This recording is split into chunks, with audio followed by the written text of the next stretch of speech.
Psalm 100 from the Paleo-Hebrew Scriptures.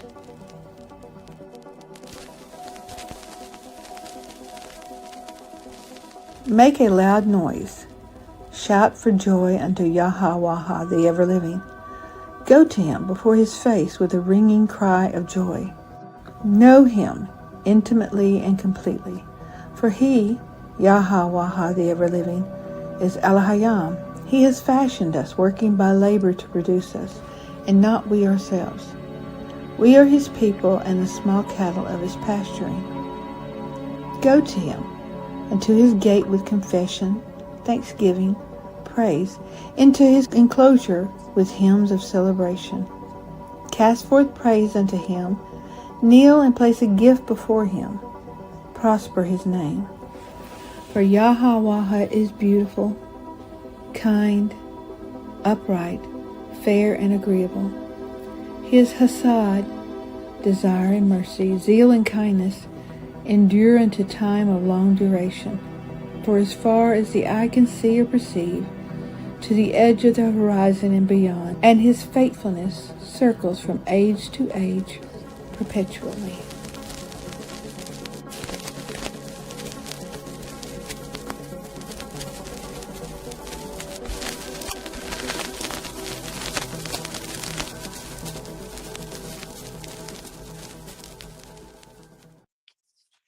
Shalom, everybody. My name is Noel Joshua Hadley. This is the Unexpected Cosmology, and I'm here with two of some of my favorite bros today, James and Jim.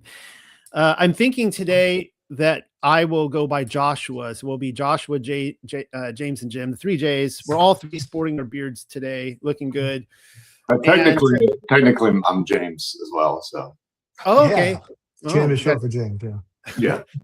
James and James. All right. Well, James of the Fig Tree generation, good to have you back. I think you've been on, I've lost count several times by now. James Graham, this is your third time coming on, and you always give phenomenal presentations. Of course, today we're talking about Muhammad, the Antichrist, Dome of the Rock, the Millennial Kingdom, and Little Season Eschatology. That was a mouthful there. And I'm going to hand it over to you, James, to take it away, and we'll just start conversing from there. What do you have for us today? Well, it's a big conversation. Islam is definitely in the news all over the place, and Islam is. I know you mentioned this over years. It's kind of a bit of a thorn in the side of the Millennial Kingdom conversation. There's a bit of a mystery. Is Islam a psyop? Maybe so. There's a lot of information coming out where they have multiple copies of the Quran, and they say the Quran is eternal, and which Quran is the true one. Did Muhammad exist? There's no real evidence to say that he did exist in the time period and everything. And so there's all these questions that kind of come up about things. And I think there's some interesting thoughts of looking into the little season Killism model and seeing, is there any root to Islam in it? And I actually think there is. I think there's in Genesis, there's two prophecies that you won't hear talked about a lot, but I know you talked about. I think I've heard you, Jim, mention it in some of your videos, but that the Roman Empire is the Edomites, right? And that's tied to the blessing of Isaac over Esau, but then the blessing of Ishmael is interesting too, because there's fulfillment to be done in that as well. And so there is some literature written that talks about the fulfillment of Ishmael's blessing tied to what we would call the time right before the rise of the Millennial Kingdom, the 536 Cataclysm and everything. But you guys have talked about in the past, I think, the blessing of Ishmael and Edom and how you have to deal with the Roman Empire, and then Islam has to come into play at some point.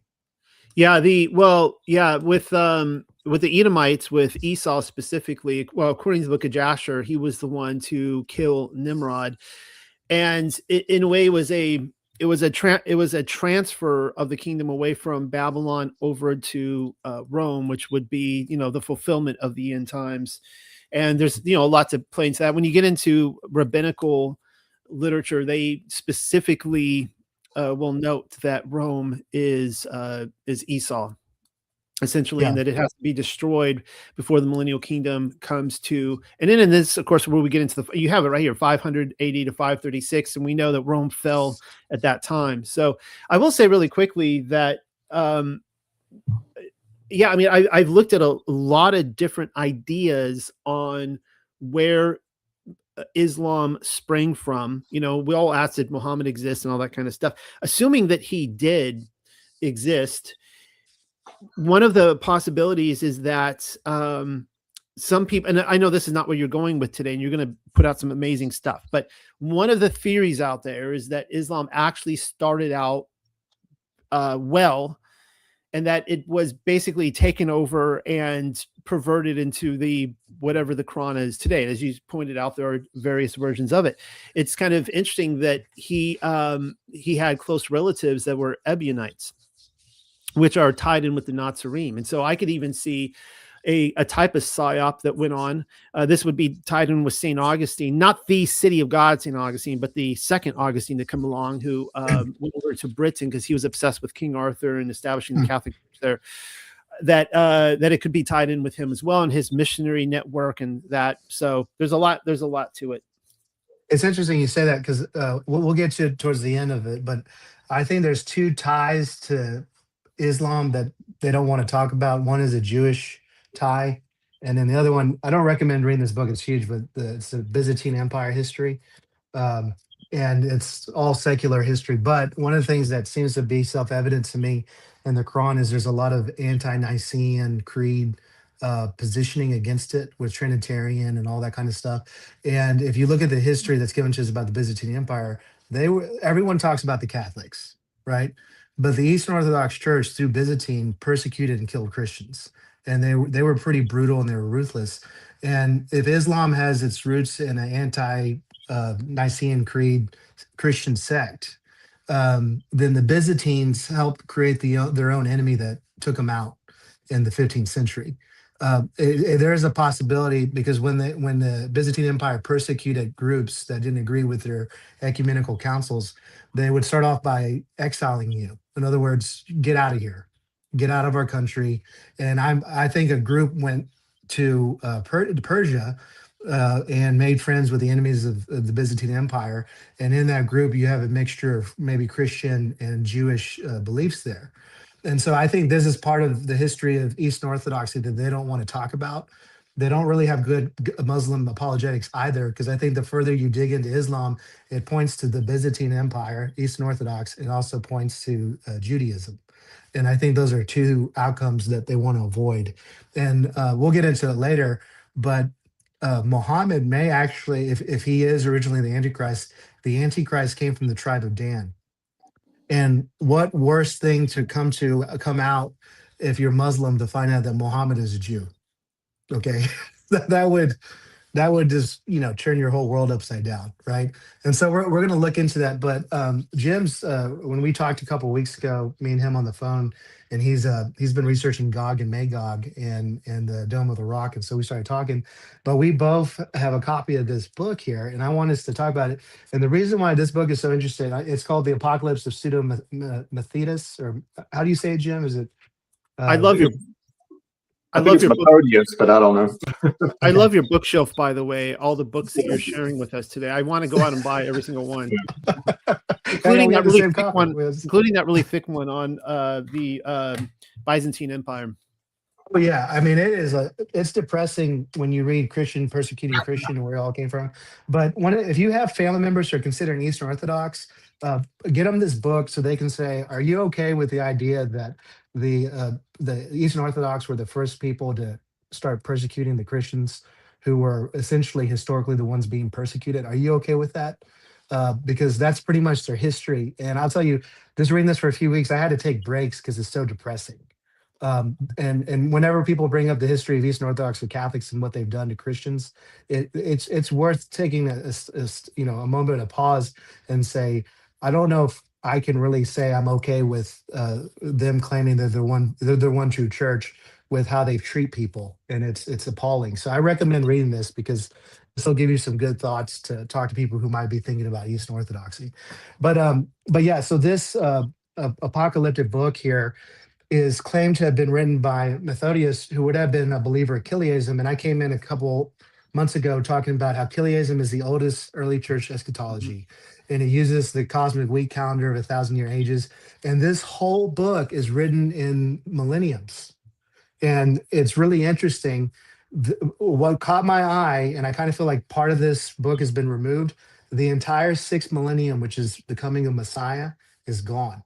It's not even in this. It just goes 1, 2, 3, 4, 5, and then seventh.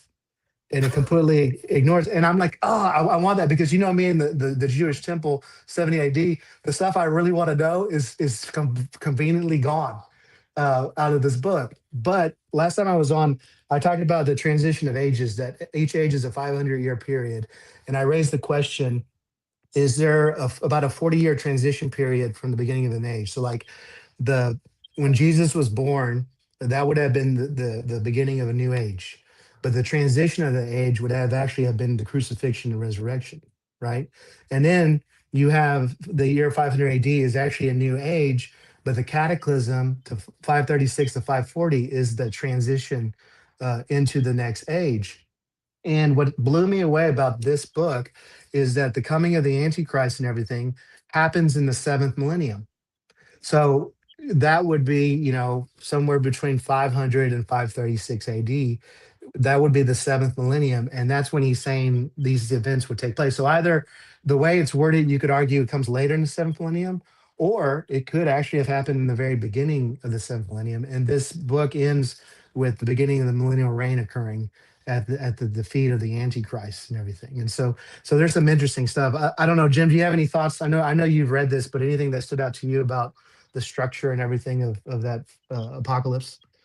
Well, it definitely agrees with the LXX timeline, and Mhm. and I love, especially when you're dealing with anything with Gog Magog, it really followed a lot of the prophecies with Gog and Magog that you find in books like the Book of the Bee, Cave of Treasures. I think there's the Alexandrian. Well, it's in this book as well. It's called the Mhm. Alexandrian Chronicle, which kind of goes through some of the things that Alexander did. There's another book. It's called the Beowulf Manuscript, right there, which is really cool as well, and it kind of goes along with that book as well, kind of giving some I don't know, some history with Alexander the Great, what he did with Gog and Magog, and then and how he was gathering up these 22 nations.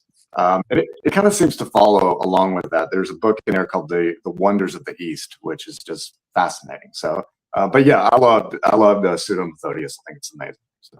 Well, and pseudo, it seems to imply that the Great Wall of China was actually a wall commissioned by Alexander the Great to hold back Gog and Magog. Is that your position as well? Is it? I think so. Yeah, I think um, at least the gates that he put up in the Caucasus, in the mountains, at least those were done by him. As far as I can tell, there's a lot of history written about him, and a lot of prophecy written about it that they're going to break out. And so, or they did break out. But yeah, so and I've seen, of course, we've all seen the old maps that show, it's labeling at Alexander's Wall, labeling that one in China. So there's definitely something there. But Yeah, you were the first one, Jim, or do I call you James today? I'm going to continue calling you Jim, so you guys know who I'm Yeah. talking about.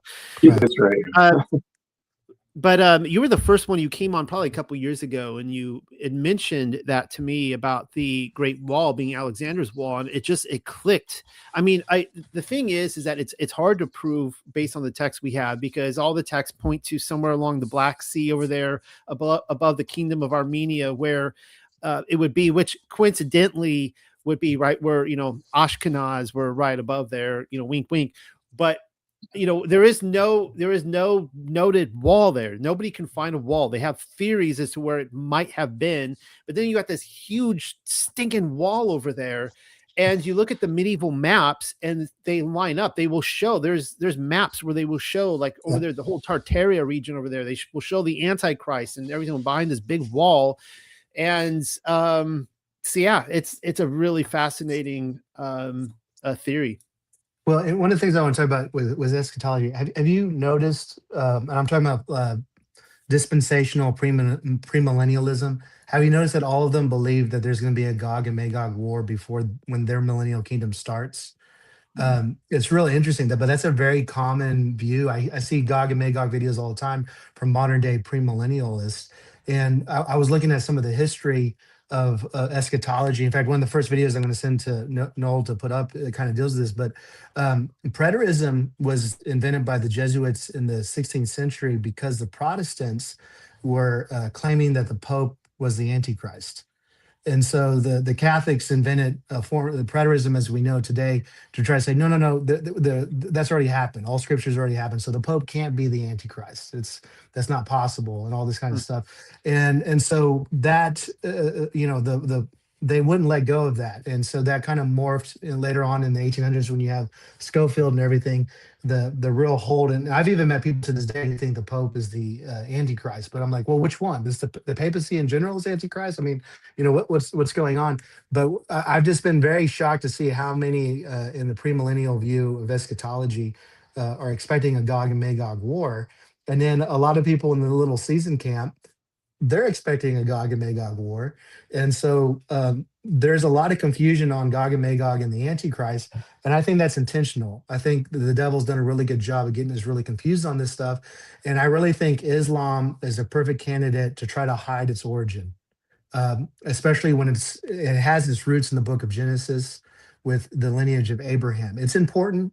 The blessing over Ishmael is important. It's setting up future times.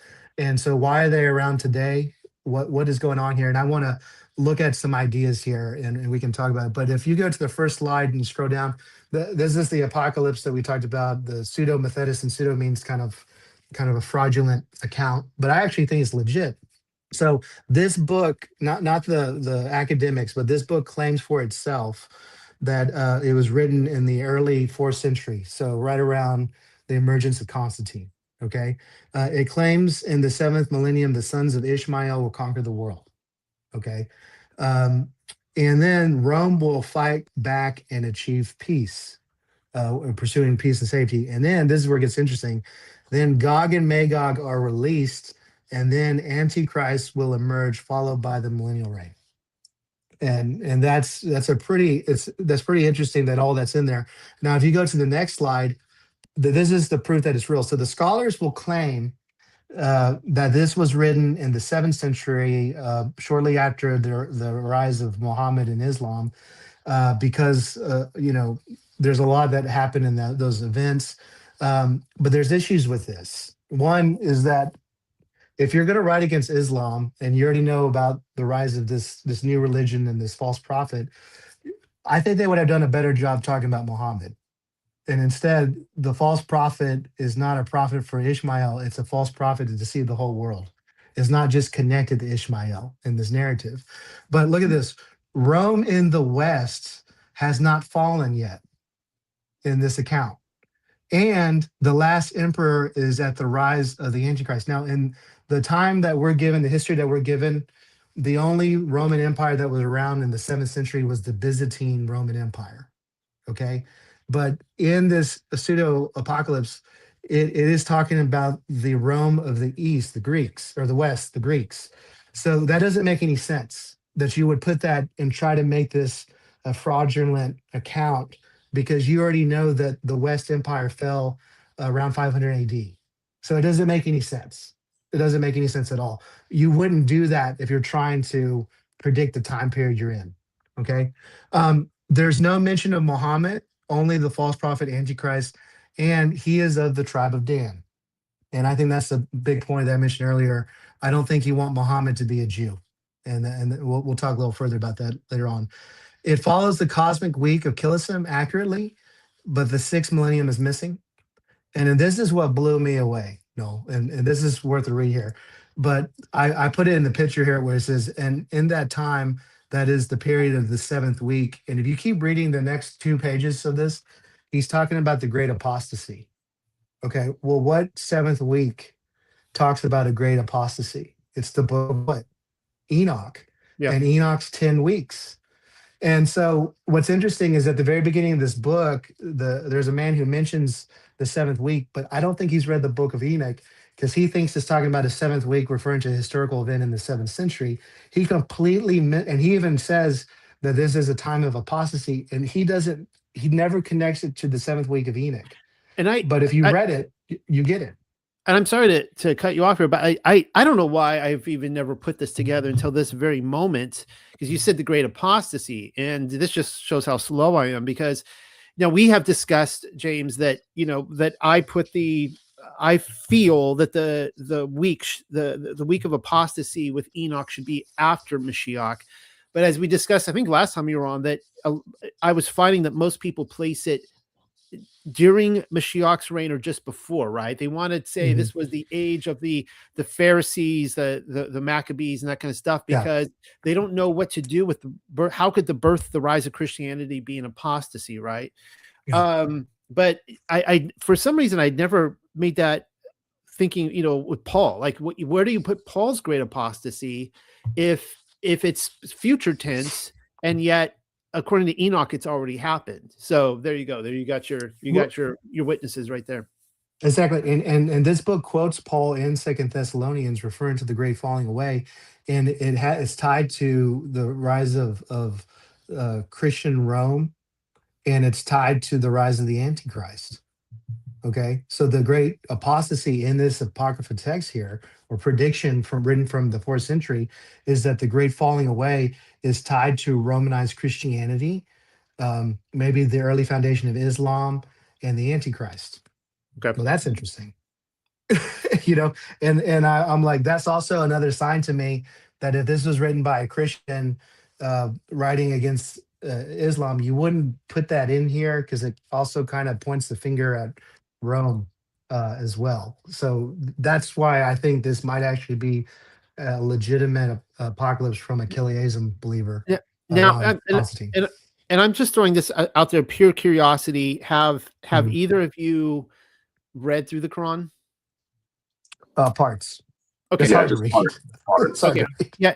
Now I'm obviously no Quran scholar. I'll say that, but I think it was about 2 or 3 years ago, I decided, because it was on my bucket list of things to do. I'm like, I was trying to work out all the timeline, all that. I'm like, I'm going to go read the Quran for myself. And I went into the Quran with an open mind. I'm like, you know what? I'm going to treat everything I've ever heard about Islam as just pure propaganda, not listening to. I'm going to go open mind and just read this. And I think that the tragic thing about the Quran is, again, now this could have all been changed later, right? Like, it could have been theoretically, not going on anything that you're saying, James, but theoretically, it could have started out as kind of like a book of the Nazarene type thing, from the Ebionites, right? From the sect who are against Rome, that kind of stuff. Could have started out that way. But the tragic thing about the Quran is that the essential message is that we have no relationship to the Creator in terms of father and son. He is not our Father in heaven. And so when they would say that Yeshua is not the son, people are freaking out about this. Oh, it says right here, he's not the son. What they're trying to say in there is that, well, he's not the son of God because nobody is the son of God. You're not the son of God. I'm not the son of God. There are no sons of God. He has no sons. And that's, part of the, I think that's the big tragedy of the Quran. There's a lot of things in there that are very moral, that they would hold up, like, 10 Commandments stuff. They even keep I think some of the dietary law of the Torah, but they want to completely remove you from that relationship. Yeah. My best friends in high school were Muslim. And so I got to talk to them a lot about it. And they would talk about the importance of Ishmael. And I remember I didn't mean to start a fight, but the dad got angry at me because I mentioned that Abraham sacrificed Isaac, and he says, "No, it's Ishmael." I'm like, "No, it's Isaac." He says, "No, it's Ishmael." And the mom says, "We will not have fighting at the dinner table."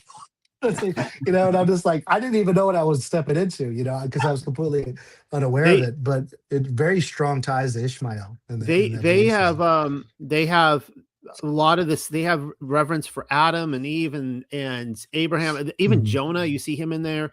They have reverence for Mary, the mother of Yeshua. They have reverence for Yeshua. But for them, where the great conspiracy is that it was actually, Yitzhak was not the chosen son. He was the rejected. It was actually Ishmael, and so the true lineage comes through that. Yeah. And I think Noel, you were kind of saying that, some of the origins of Islam might have been really good, and I think that's what we see in any of these religions. Like, I mean, a lot of people would, especially in Protestantism, we throw out Catholicism, but it's like, wait a second, some of the early origins of Catholicism, there's some holy people that were there. It's the same thing with Israel. When we look at Israel, they had good beginnings. But then you read in Ezekiel, they're weeping for Tammuz and bowing down to the sun. Well, they slowly became pagan.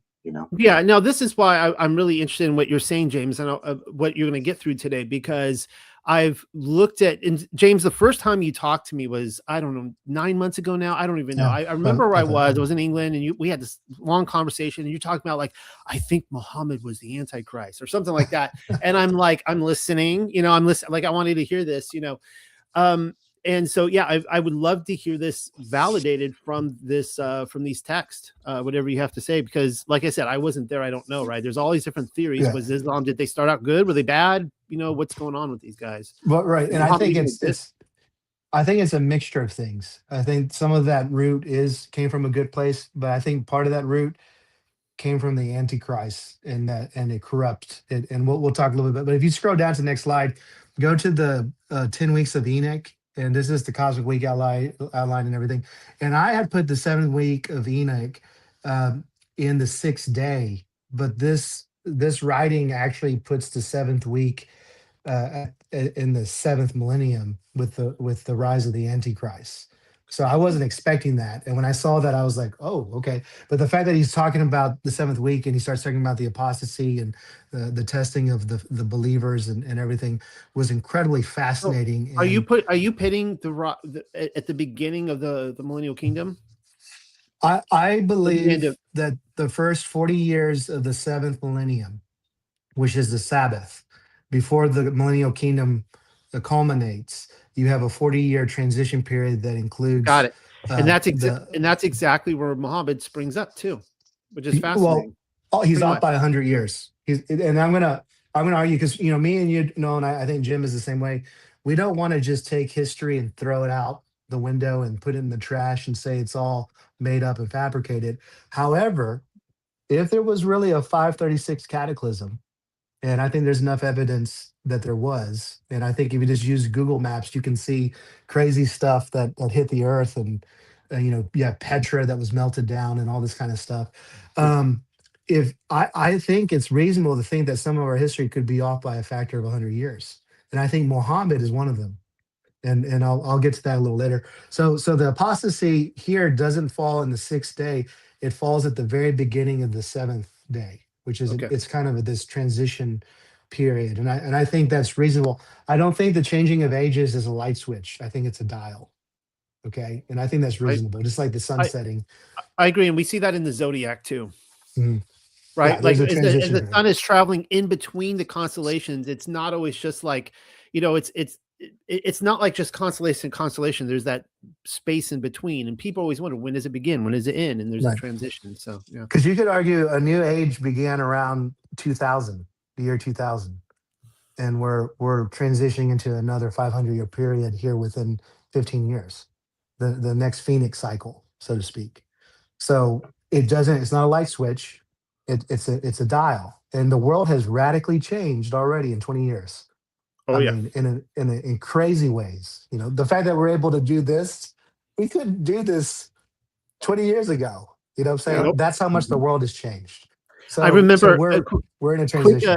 Quick commentary on this. I remember back in the day when, like, probably 15 years ago at this point, and everyone's like, I can't wait till we can go on YouTube, and because remember when you had to like upload, if you were to like pirate a movie and you would put it on YouTube, if it was a 2-hour movie, it had to be in 12 parts. You can only put 10-minute segments.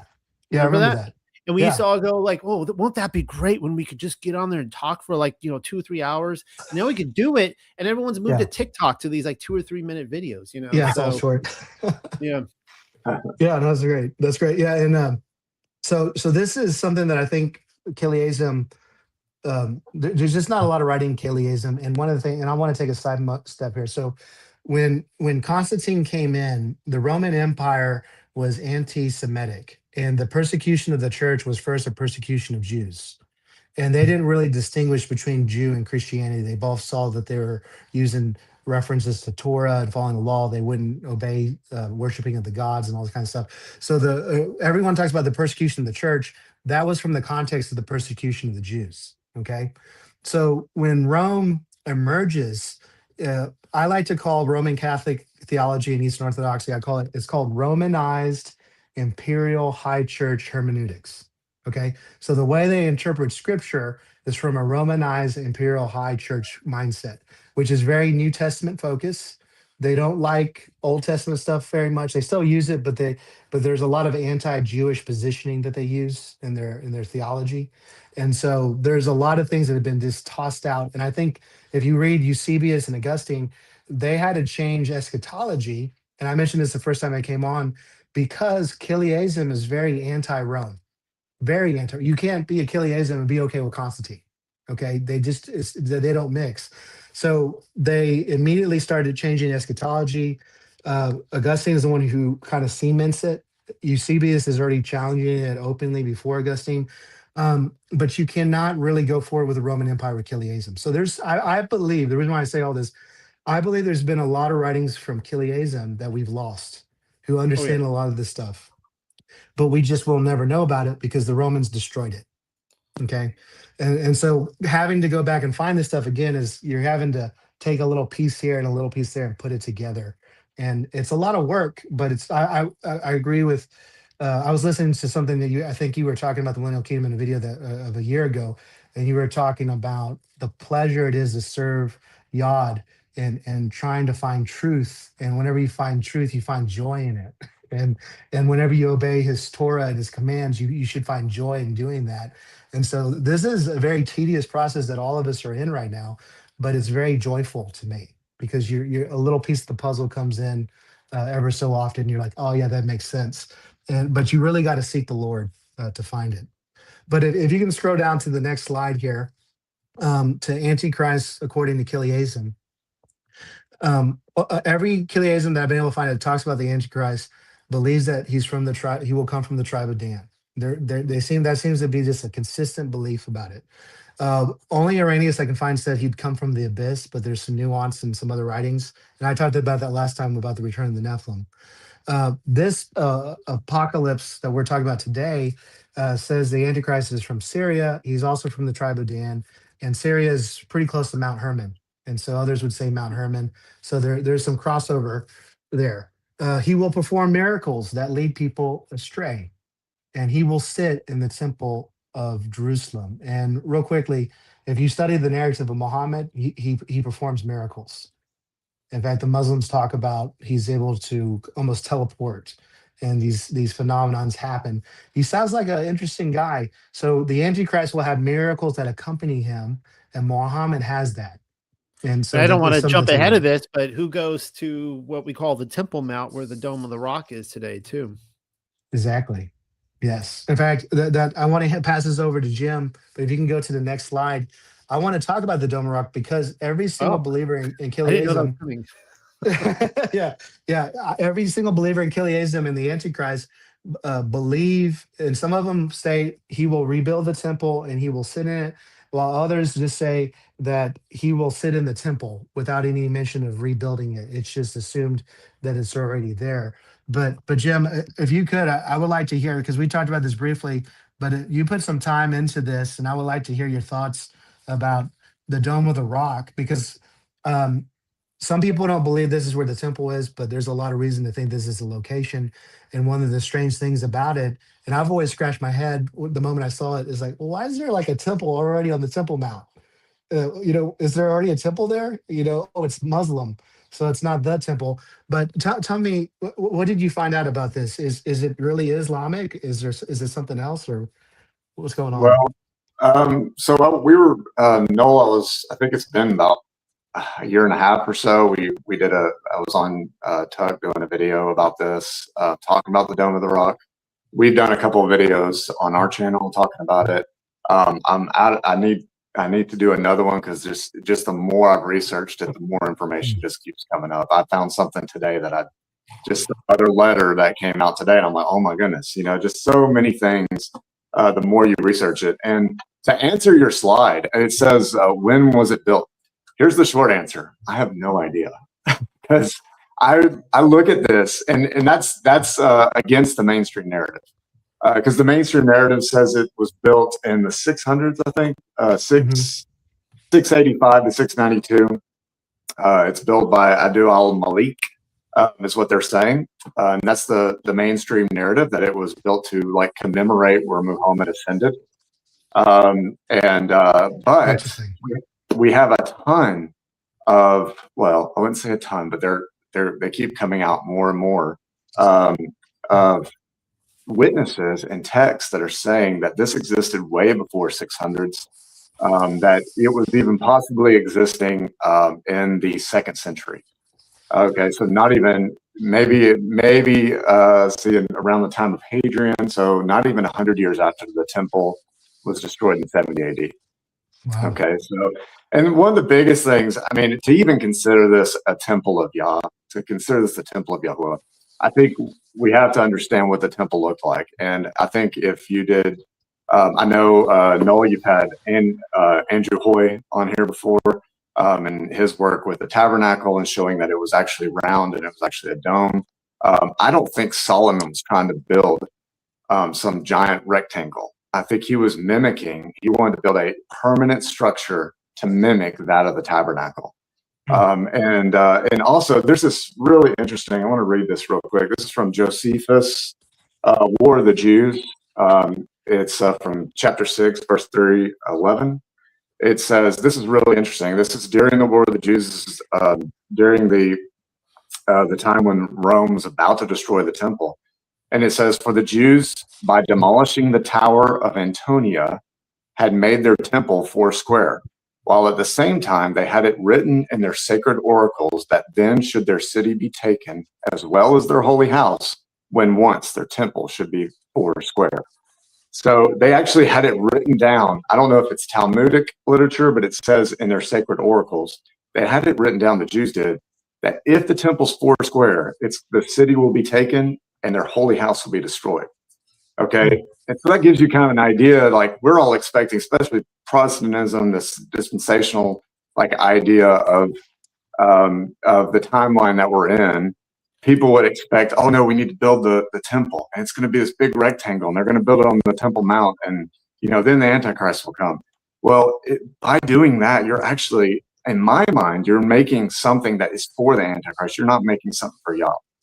And I believe Yah's temple was always supposed to be round. And there's reasons I believe that. We could go into a lot of different things. The thing that really kind of got me looking into this was maps. As I went through many of the old maps, just look at any medieval map of Jerusalem, and it has this structure right here, the Dome of the Rock, and it labels it the Temple of Solomon.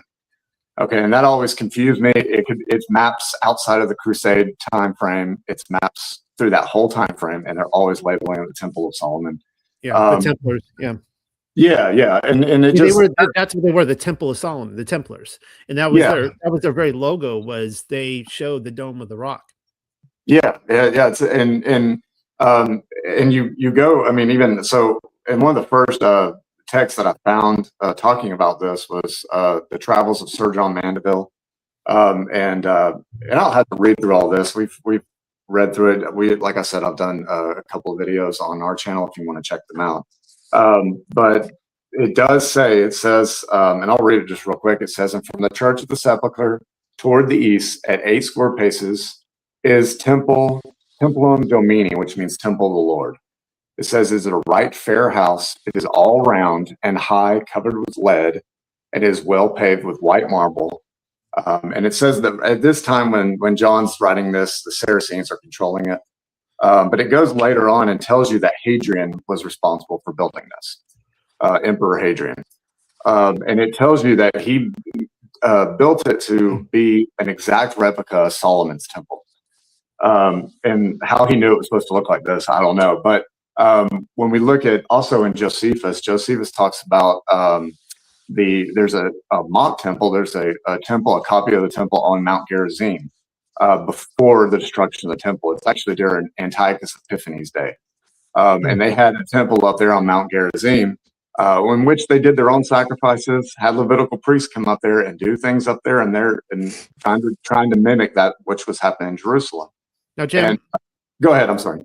Oh no, Jim, I was going to say that before you get too far from John Manderville, I have not done a deep dive on that. I was telling you before the show that I was trying to work to publish it, and I had the complications with it. That's a separate issue. But in the paper that I wrote like 6 years ago on this, I think I said the exact same thing, that it appears that very possibly that this dates back to Hadrian, which is interesting too, because we have a potential replica, another copy of what we know as the Dome of the Rock in ruins in, was it Lebanon or something like that? That being said, I'm not saying this to throw a wrench into what either of you are saying. We just have different opinions, and that's completely okay, right? But I am of the opinion that Solomon's temple, the original Solomon's temple, was not there. I think that is a Roman fort. I think that is Fort Antonia. And I know I can't go by apparently Josephus anymore, James, for any kind of information. But he specifically said that when Jerusalem was destroyed, every foundation was ripped up, including the temple, but one, which was Fort Antonia. But that being said, that doesn't bother me in the slightest. Like, if this was used as the temple, it doesn't bother me in the slightest. Right. So, like, the location is secondary. There's nothing in scripture. In fact, originally the tabernacle, it went to Shiloh, but this thing was wandering through the wilderness, and the tabernacle, as far as I know, never went to Jerusalem. We have the prophecy where Moses says that in between Benjamin's shoulders will the Shekinah glory come down. So that's a typical reference. Jerusalem is Benjamin territory. So it could have been anywhere there. Could have been on the mount. It could have been whatever. Like, I don't think a specific mountain where like it has to be on this mountain. Right. Well, I agree with you, Noel, on that. I'm not convinced that this is the location of the temple. At the same time, I'm also with Jim that I don't think this structure is there to glorify Yod. So I think it makes sense that the Antichrist temple would be built in the wrong location because it would be purposely done that way.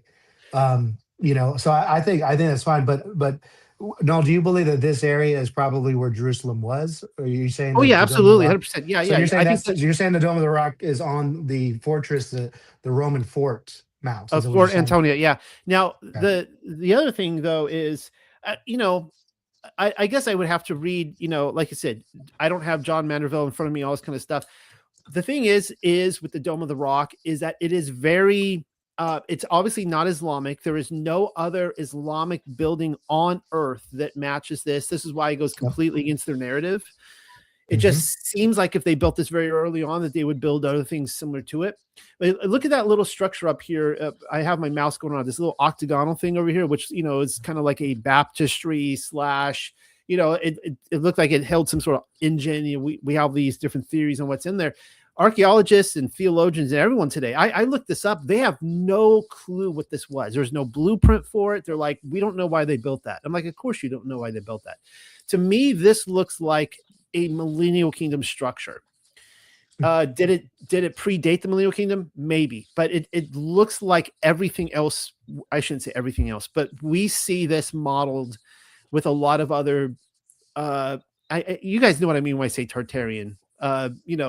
Obviously we all, I think, agree on what Tartaria was, but it looks like that kind of structure to me. So I don't know. Did Hadrian build it? I don't really know. I don't really know when it came about. Yeah, I mean, I'd say Hadrian, because travels, the Sir John Mandeville says it was Hadrian, but, I see evidence. I'm going to quote from this book as well. Hey, point in your court, Fig Tree. I mean, that's, that the school of Noel Joshua Hadley is I like textual evidence, and you got a text that gives it. So I point in your court for that. Yeah, and honestly, I don't know if that is right or not. He does mix up, which is fascinating. He mixes up Julian the Apostate. He puts him before Hadrian, And he says Julian Apostate commissioned a build in Jerusalem to rebuild the temple. He actually gave money to the Jews to build it, and it was destroyed by numerous fires. And then they finally finished it, and then an earthquake came and destroyed it. Don't you love that though? How the medieval historians apparently were too stupid to understand real history like we can today, and they had very different history. Like people will say, "Oh, they were making the stuff up." Okay, of course they were, right? They were just making up all their history, and then we actually discovered what true history is 2,000 years later. Like, no. And so I always find that really fascinating with those old historians, how they painted a very different picture. Yeah, so I totally agree. And I'm at first I kind of said, "Oh no, he's got it wrong," but now I found a letter. It's actually supposedly written by Julian the Apostate, and he's writing. I don't have it in front of me. I have it printed off, but he is writing that he wants to rebuild Jerusalem because since it's been destroyed, no one has lived there. Okay, there's a big problem there because we have Hadrian rebuilding it. I'm about to read something from Ejiria's Travels. I sent you a picture of this to you, both of y'all. It's an amazing book, but this is in the 300s, and she is telling us that Constantine rebuilt Jerusalem and the Anastasis, which is the Holy Sepulchre, which is also an octagon dome made of lead, just like the one in this picture in front of you. And so we have him saying in this letter, Julian the Apostate is saying he wants to rebuild it because no one's inhabiting it. So if Julian actually is supposed to come in the 300s, it doesn't make sense. Right. So you're saying that Hadrian came after Julian, most likely, yeah. And that one of the things, I just spent the last year in Europe going to a lot of places and looking at these cathedrals and that kind of stuff and trying to match it up with history books. And I think it's, as I was telling you, James, last time, that history is a lot harder it's easy just say it's all made up. It's all made up and I'm just going to create my own history. It's actually a lot harder to disprove it in a lot of cases. We can find fallacies in it and stuff like that. But I have been to Jerusalem on 2 separate trips. I did live there a short time in Bethlehem and Beit Jala for a few months. And I want to go back again and look at places like the Church of the Holy Sepulchre and just, go over the Holy Land with a fine-tooth comb and see, can we see the different layers? Like, okay, here's Hadrian's layer, here's Constantine's layer. Can you actually go and see? It's not as simple as people made out. Like, oh, they just found these structures and, somebody built it and then they made up all this history. Like, you can actually see the different geological columns in these buildings in England and all over. So, yeah. And so I've said this before, like, I believe this is actually the 5th temple. You have the first one by Solomon, the second one by, in Ezra's day, Ezra and Nehemiah. The third one, Josephus tells us that the temple is actually destroyed, not destroyed, taken down to the foundation by Herod, and Herod rebuilt it. That would have been the third one. And then the 4th one would have been Julian's day, where it's destroyed by an earthquake. And this would be the 5th one, the longest standing temple out of all of them. It's still standing. I want to quickly ask you, and I know this is going off of what you want to talk about today, James. I don't want to divert too much, but what are your guys' thoughts on Ezekiel's quote unquote 3rd temple? So I know we just classified, right? Herod technically built the 3rd, right? Because he destroyed one and built another. But Ezekiel's temple, which would be a huge temple, what are you guys' thoughts on that? Was that I don't want to lead the witness. I have my thought, but what do you guys think? Do you think Ezekiel's temple is still coming? Do you think it exists somewhere on the earth, or that it was never intended to be? When I started looking into this stuff, I told you I was a full preterist first. So I don't pay any attention to the rebuilding of the 3rd temple. I think that's that was my default. Looking into this, I think it's very possible that the premillennial narrative that we hear all the time, the 3rd temple and all that stuff, I'm starting to believe that already happened before the cataclysm. Actually, I think there's some reason why premillennials believe the way they do, and it's connected to the text you're talking about. So I tend to think that if Chiliasm is correct in its anticipation of events using Cosmic Week, this I know it wouldn't be the third officially, as what Jim's pointed out, but that narrative has already happened, just as the first Antichrist has already taken place. I tend to think that that is kind of past tense prophecy. So, but Okay. that's my initial thoughts. But at the same time, I have not dived heavy into the Ezekiel passage myself. So, Well, yeah. So that was something I really wrestled with several years ago when I started looking at the Millennial Kingdom. I'm like, well, if the Millennial Kingdom happened, where's Ezekiel's temple? And it's funny. I had people helping me out on this who didn't even believe the Millennial Kingdom happened. They're like, Noel, why are you looking for that temple? It was offered to Israel and they rejected it. And that there was a lot of like even Torah people coming to me like, dude, this was conditional. He said, I will build this for you. mm, And they actually didn't. Nehemiah and the others, they built something else. And so what my point was is a lot in that passage, there is a potential for some prophetic stuff in scripture to say for Yah to be like, I want to do this for you, but the choice is yours. You know, there are some things where like, I will do this for you, whether you want to or not. Like Joshua came and he died and he resurrected. We didn't deserve that, right? Nobody asked for it. But there are other things be like, I want to give this to you and you have a choice. So anyways, I didn't want to go to, I just wanted to throw that out there in case somebody's I try to think of all the ways people are listening, but this, but that, but yeah. you know, so. Well, I was real quick, Joe. I was reading Are this you? today, the book of the Nazarene, and I love the fact that it kind of talks about the temple going mobile throughout the believers and everything. At the very beginning, it's a excerpt in there, and so I think a lot of the obsession of the temple today is we're past the age of the temple, and I think that's why the histories that talk about whenever they try to rebuild it, it was destroyed.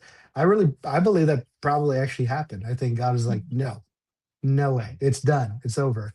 But so I don't know. We'll see. Will there be another temple built in Jerusalem because people are trying to fulfill prophecy? I don't know. I mean, Yod will decide that, I guess, if he'll let him do that, because Yeah, I he mean, has a history of blowing stuff up if he wants. So yeah, I mean, this is a whole different discussion from where you guys want to go, but yeah, going back to John the Baptist and Joshua and their John's father and their Levitical history is, a lot of people ask the question, why was John the Baptist out in the wilderness? There's a lot of different mhm, theories on the Dead Sea Scrolls and Qumran and that whole community. yeah, But I liken I guess the conspiracy theory, the theory that they were out there in the desert trying to fulfill the temple duties, knowing that the temple was so corrupted at that point. And yeah, so, and Yahweh is just like, look, I can't even do this anymore with you guys. This is just, we're going into the whole mode of your body as a temple now.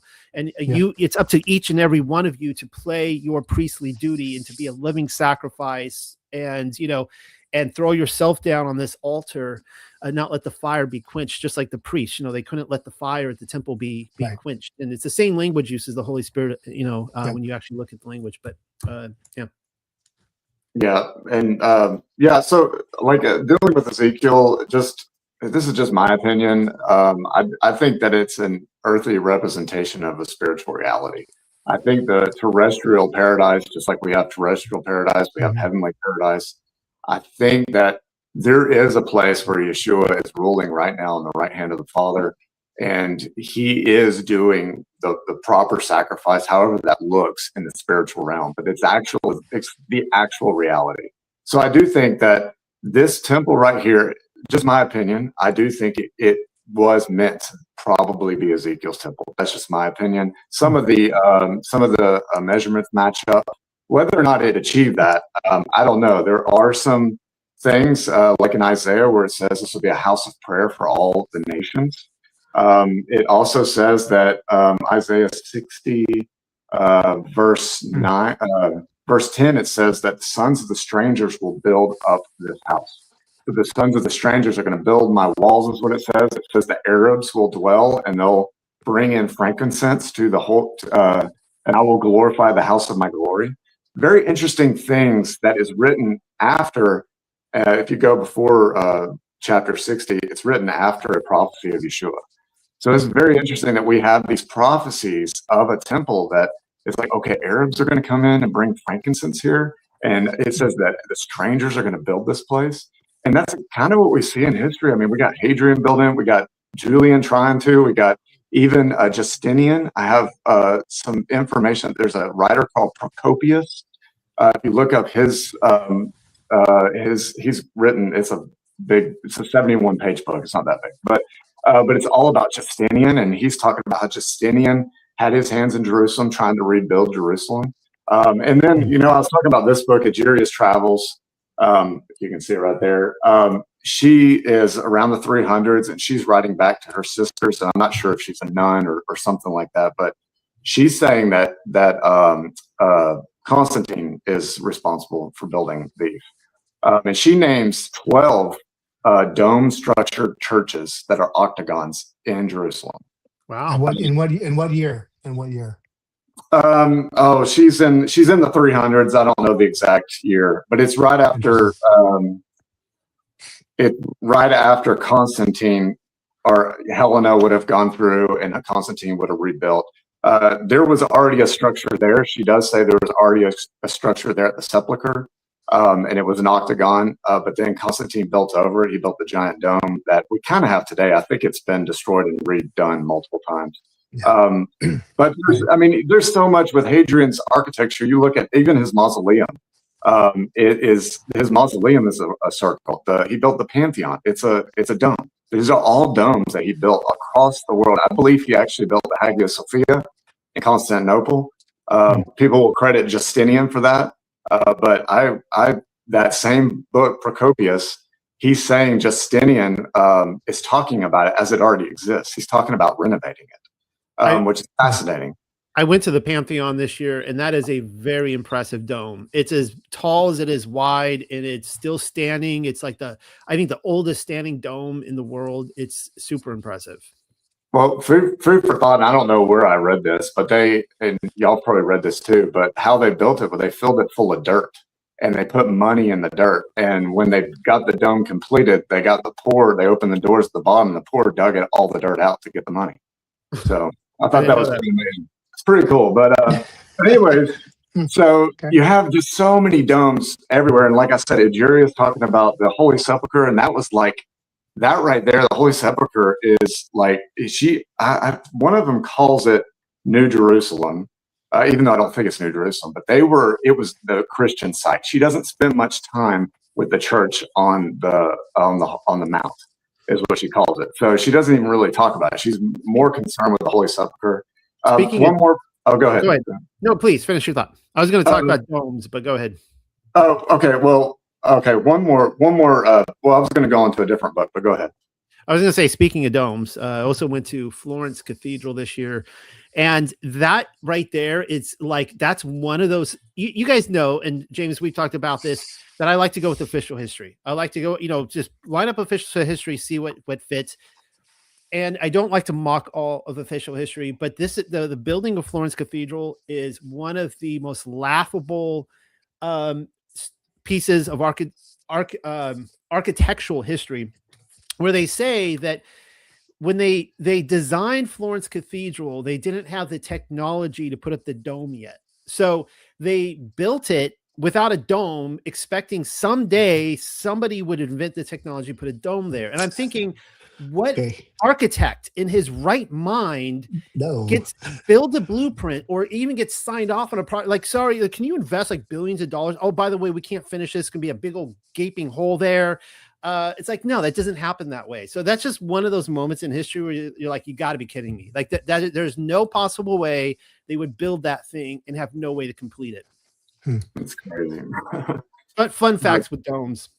Very impressive. Another very impressive dome is in Florence. Yeah. I want to just one more book, and we can get back to get kind of going with it. But I wanted to read. This is called the Bordeaux Pilgrim, or the Pilgrim of Bordeaux. It was written around the same time. So this guy's traveling. It's real short, and he just kind of gives his synopsis of everything he's seeing in Jerusalem. He's making a pilgrimage. And as Noah, you've said many times, I mean, the whole thing was the pilgrimage. They're all going to Jerusalem. Everybody's going to Jerusalem, seeing these sites and doing these things. It's amazing. It seems like it's a good portion of the world trying to get to Jerusalem. But he says this, and he says, And in the sanctuary itself, where the temple stood, which Solomon built. So he's saying there's a sanctuary there where the temple stood, which Solomon built. There is marble in front of the altar, which has the blood of Zacharias. He says, you would think it had only been shed today. All around you, you can see marks of the hobnails of the soldiers who killed him as plainly as if they pressed it into wax. He also says the two statues of Hadrian are standing there because Hadrian, he tried to rename Jerusalem Aelia Capitolini, and he was trying to make it into, he put up statues of himself, all kinds of stuff. Jerome calls it the abomination of desolation, what he did. But anyways, he is saying, the Bordeaux Pilgrim is saying that Solomon's temple right here in this sanctuary is the marble slab on which the blood of Zacharias is. Now, it's really hard to find this, but I wish I had it up here to show y'all, but I found pictures of the Well of Souls, which is the cave underneath the rock on the Dome of the Rock. There's a cave under there. And when you go under, now in the 1960s, for whatever reason, they carpeted the floors down there. I have no idea. But there's pictures before that time frame, and there's mosaic tiles down there. There's a mosaic done by Hadrian, they believe, and then there's another mosaic that's square, and they believe that's where the altar used to sit. And right next to there, there's pictures, you can see what appears to be bloodstains. And I don't know if it's actual blood. It appears that there's bloodstains right there. So that would be another point in the court of the Temple Mount being the actual place of the temple, correct? Yeah, maybe. And I'm kind of along the lines with you guys. I think that it was probably more in the city of David, the threshing floor of David. I don't think it was made right here, but maybe it was. I don't know. Because that landscape has just been changed so many times and dug up and, built up, all kinds of stuff. But, I believe this is the blood of Zacharias, John the Baptist's dad, that was killed at the altar. I don't believe it's Zacharias, the son of Berechiah. There's reasons why I believe that. But I've never seen that picture. I would love it if you sent me that picture. If you can find it again. I will. Yeah. But there's some more things, but there's for lack of time, there's also the Saint Bede, Bede. He also talks about it in the 600s. He talks about it and he calls it the Temple of the Lord. So I think that's fascinating. Right around the time we have, apparently Islam is dedicating it and building it for themselves. He's calling it the Temple of the Lord. So I think that's amazing too. So, wow, that's really, and the great thing about this research is I don't know about Noel and Jim, but I've had to repent a lot. so yeah. There's a lot of times where I believe something and I'm like, you know what, I think I may be wrong about that.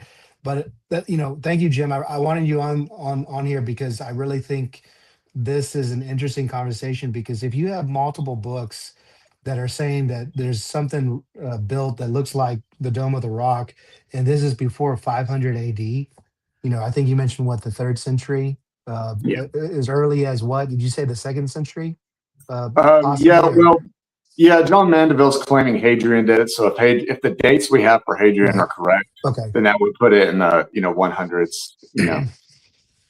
So that's fascinating, and what that does is, especially from the Chiliasm view and the Cosmic Week, is there's an anticipation that the Antichrist is going to go to this location and set up a throne and sit there as if this is his head of operations and everything. And so the fact that the Dome of Rock might actually be this location also raises the eyebrow of Muhammad, Antichrist, because according to the myth of Muhammad, where was he taken up at? And so that there's a lot of correlations. No, if you can go down to the next slide, I want to talk about issues with Islam, and we're going to come back to my hypothesis that I've hinted at several times. But there's some issues with Islam. One is there's no historical proof of the Muhammad of Islam, and what that means is that in the time period they're claiming that he was alive, there's no real evidence. And in fact, I've been very surprised. Christian apologetics from the Protestant camps have been very aggressive in the last couple of years of going after this. And when they're debating Muslims, they've stopped trying to go after the theology of the Quran. And right now they ask them 2 questions, mainly is prove that Muhammad existed when you say he did, and prove that which of the Qurans today is the one true Quran that never changes, and what is the oldest manuscripts to verify that. Those two things they cannot answer, so they're really kind of cornered right now, And and I find that very fascinating. it's kind of interesting because years ago, about 25 years ago now, when I guess it was 20 years ago now, when I was in a missions internship.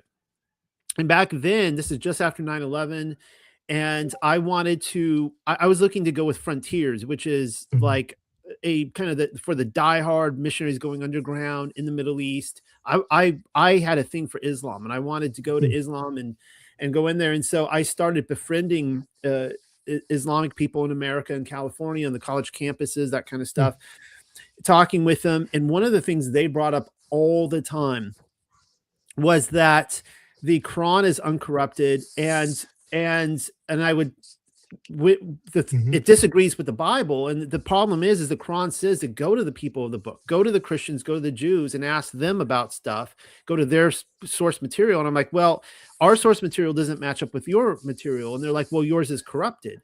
And I'd be like, well, we've got thousands of documents that predate the Quran. Like, we have documents that predate yours. We can all talk about corruption attacks, but we can point to thousands of them. So it's Yep. kind of interesting how it's being flipped on them now. They were all trained that our texts were corrupted, and now the tables are turned. Well, in the early 20th century, I think like 1920, Saudi Arabia said, "This is the Quran," and the reason why is because there was multiple Qurans, and there still is multiple Qurans. I think there's like 40 different variations of the Quran I that you did can not know still that. find in the Wow. Middle East. Yeah, yeah. I'll send you a link to some. Like I said, the Protestants are knocking it out of the park, but they had people go throughout the Middle East and buy different Qurans, and they're finding different variations, 40 different variations, and the Islamic scholars had to admit that they don't have a Quran dating back to the sixth, seventh, or eighth century. They don't. It's just not. They don't have it. Uh, and then they start looking at, well, how far back does it go? And it starts falling apart at the seams. It's embarrassing. And one of the things you can say about even the Protestant Bible, the Catholic Bible, or Eastern Orthodox canon is, you brought it up. We have thousands and thousands of manuscripts. We have the Dead Sea Scrolls. We have the church fathers quoting scripture all Yeah. the time, which is used to verify the manuscripts and everything. So we have all these testing abilities of the New and Old Testament that when it comes to the Quran, they don't have it. They don't have that, and they're stuck.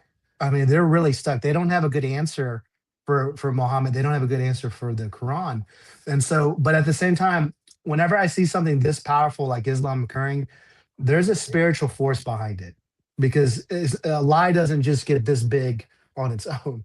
There's obviously a spirit of evil moving this religion forward, because anything that is successful, whether it's good or evil in its success, there's something helping it along, whether it's God, or Yod leading us, or it's forces of evil. And so something's going behind the scenes.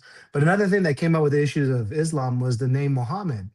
If you go back to primitive Aramaic, it doesn't have the little dots around it. And so when you remove the dots off of Muhammad, it's the base word for Messiah. And so Mm. Muhammad is probably just a title for Messiah. Okay, it's not a person; it's a title. Okay, so that's fascinating.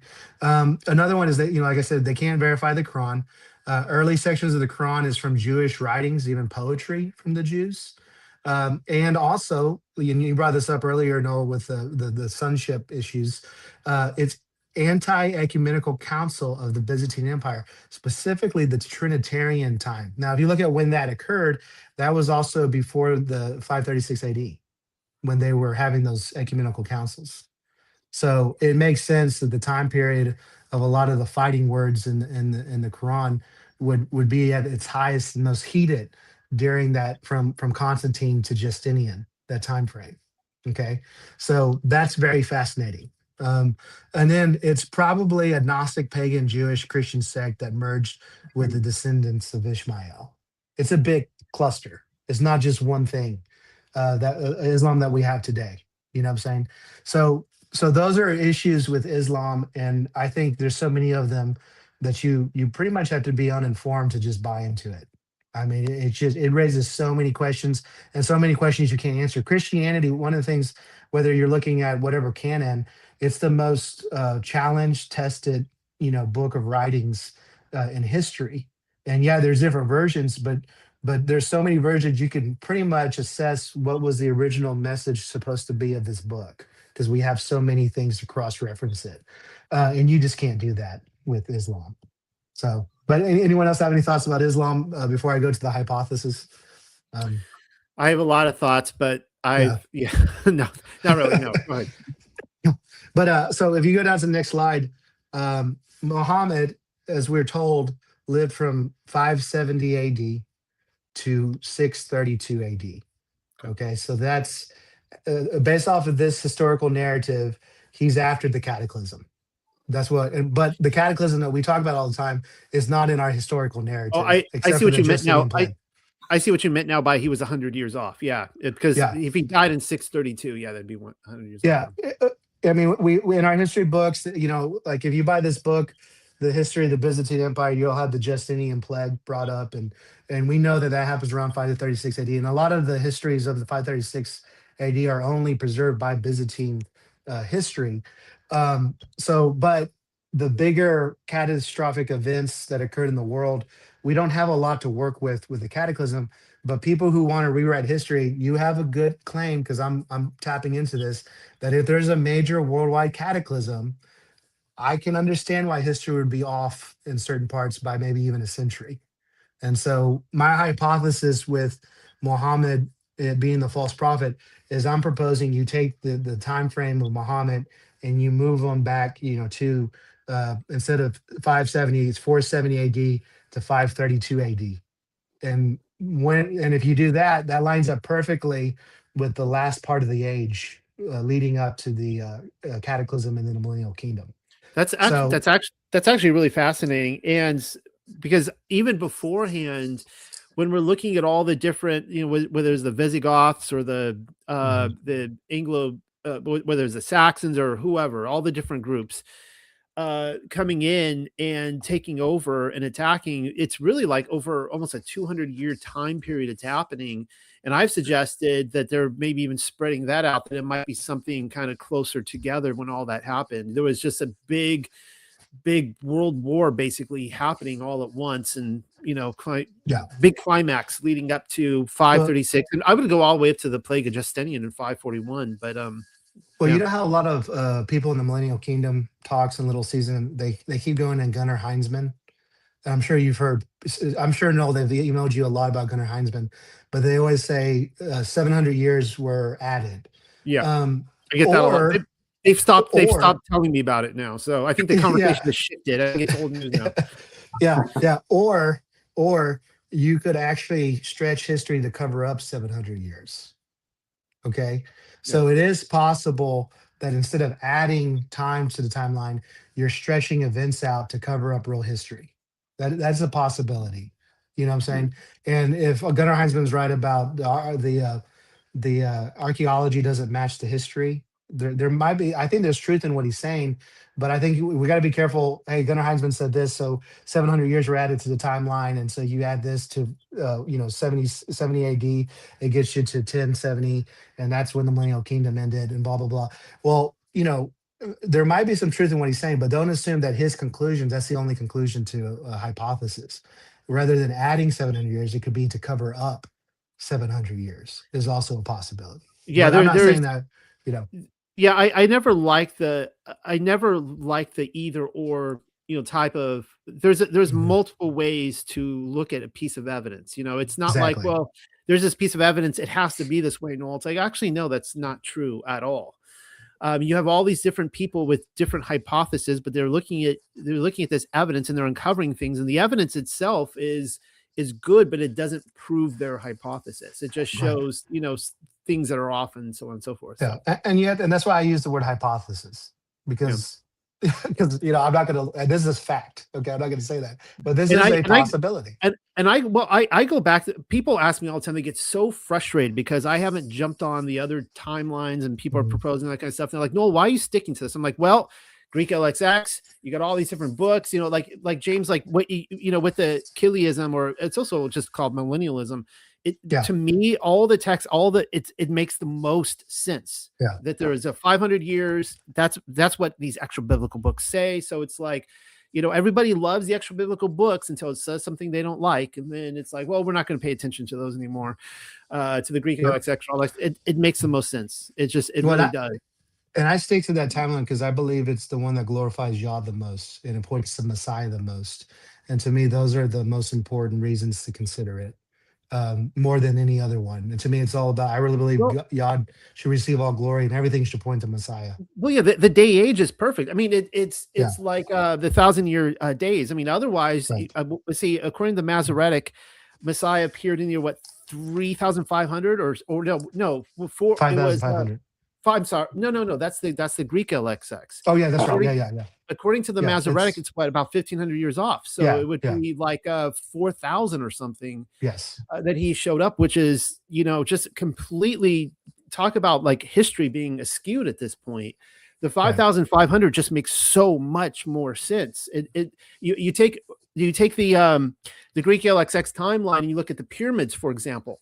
And if you take the Masoretic, which is the timeline in all of our Bibles, the pyramids were built like 1,000 years before the. I'm sorry, the pharaohs, the first dynasty, is about 1,000 years before Noah's flood.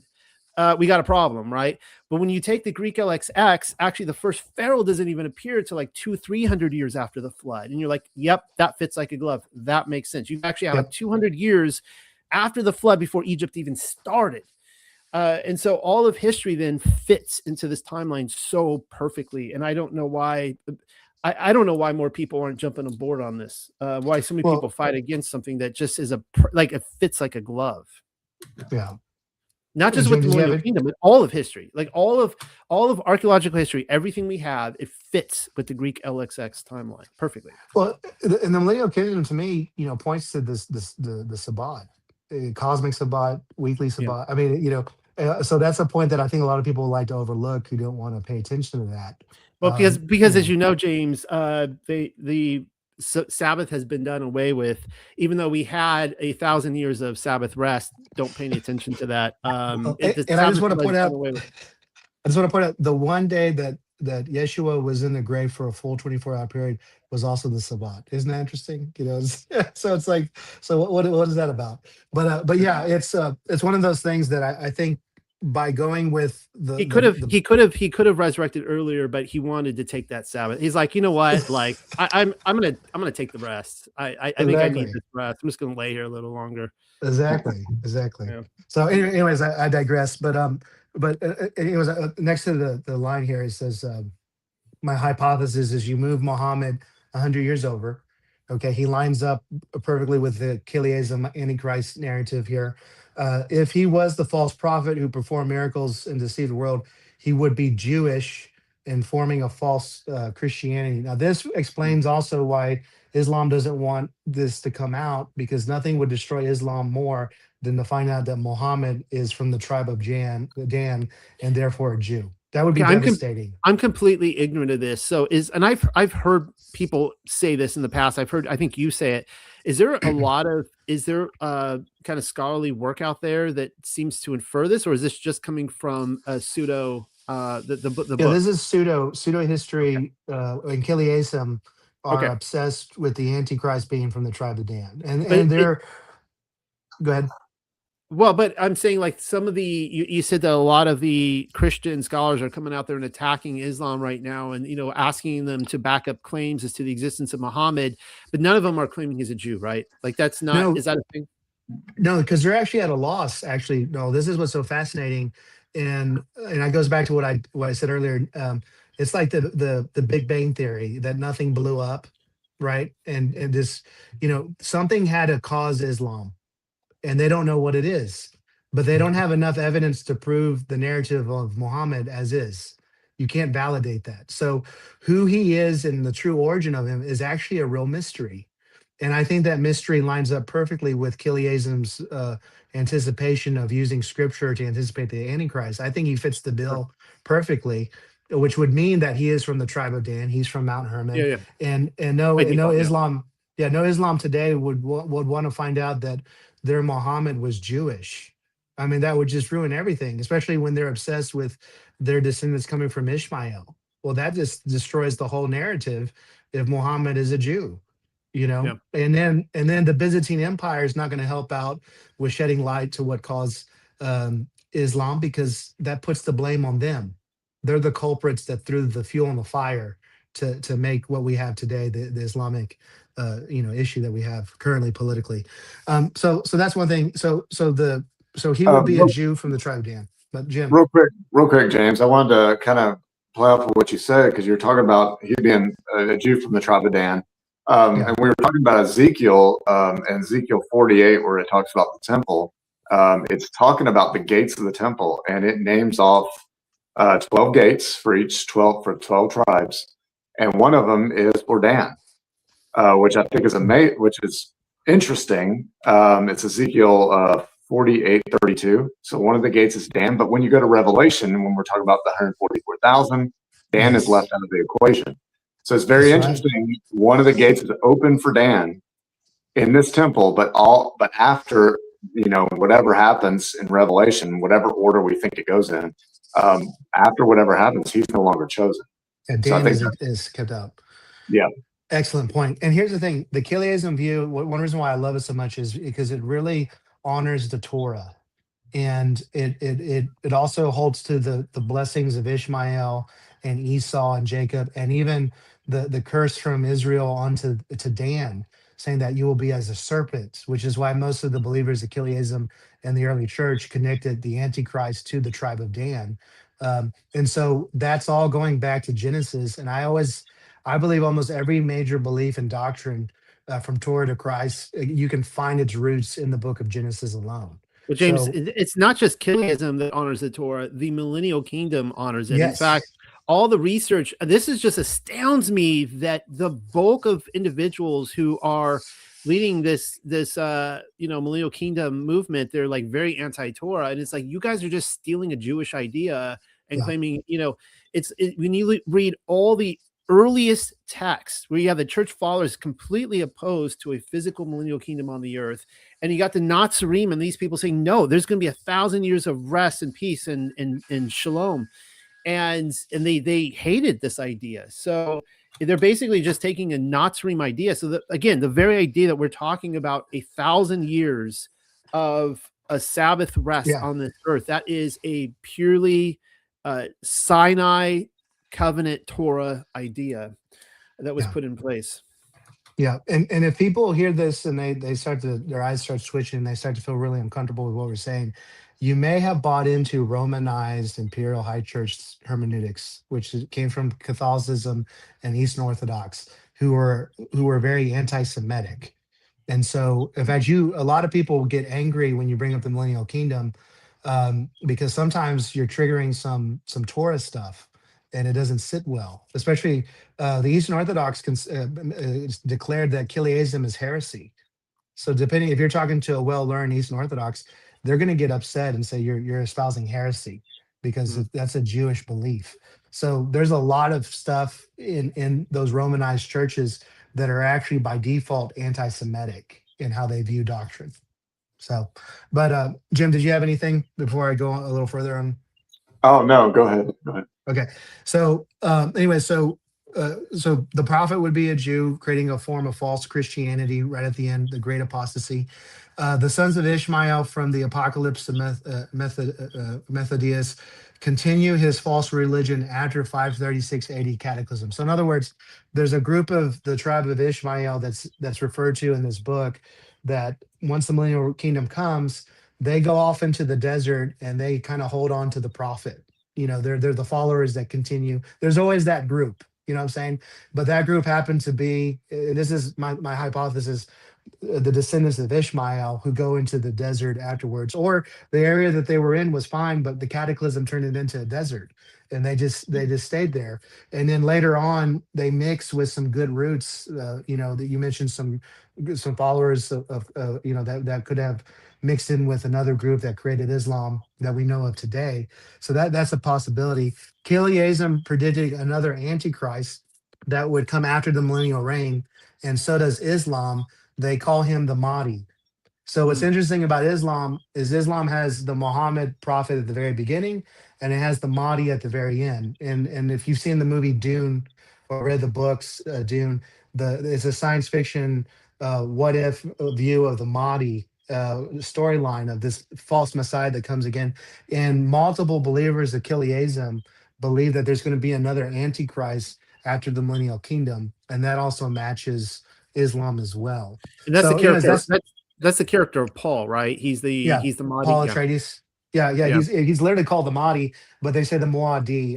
But Mm. I don't know how to say it correctly in Islamic tongue. But I think there's so many things that line up with the Millennial Kingdom timeline with the LXX, and there's so many things in how they describe the Antichrist that will come before the cataclysm in the Millennial Kingdom, that I just think you can't overlook the connection to Islam and this Antichrist, and the fact that he would go to this temple and sit on it and then to be taken up there.